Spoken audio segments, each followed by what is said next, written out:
Dobar dan prijatelji, dobrodošli na moj kanal. Danas ću napraviti šnicle u saftu, svinjske šnicle, može i juneće. Mekane su, sočne, ukusne, režu se viljuškom, veoma brzo se i prave, nisu ništa zahtevne. Šnicle nisam tanjala čekićem, samo ću ih prvo malo ovako posoliti. Količinu nisam ovdje ni rekla, ni odredila, vi ćete količinu odrediti prema broju članova u kući koliko vama treba. Stavit ću bibera i stavit ću malo ulja preko. Znači vrlo malo ulja. Pripremila jednu glavicu crnog luka i to ću sada da iseckam na kockice. I sada ću da stavim ulje da mi se ugreva. Možete i pržiti na maslacu, oko 5 do 6 kašika ulja, više ne.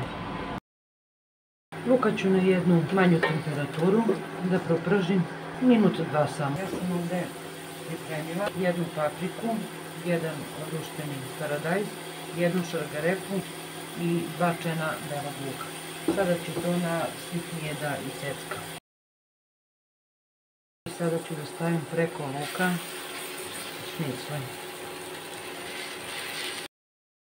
i poklopit ću. Jedno 5 minuta sa jedne strane ću ih pržiti, 5 minuta sa druge strane. Okrenut ću šnicle. Dodat ću jednu kašičicu crvene začinske paprike i dodat ću belog luka ovdje. Jedno 5 minuta da se proprži ovako, pa ću dodati ostale sastojke.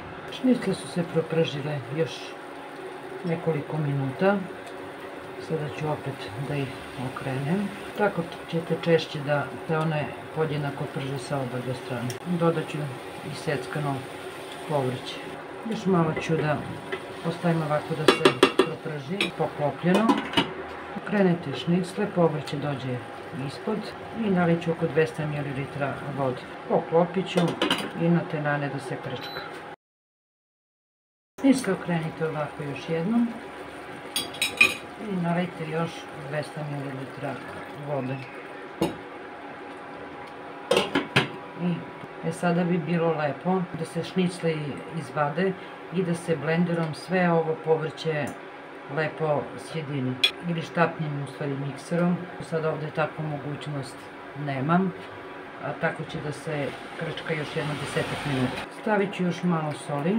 Vi ćete da posolite po vašem ukusu.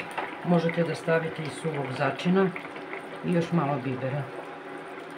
Šnicle ću da izvadim. Ovdje sam stavila jednu kašiku brašna i dodat ću vode, jedna čaša, možda oko 200 ml i ovo ću sada sve lepo da umešam.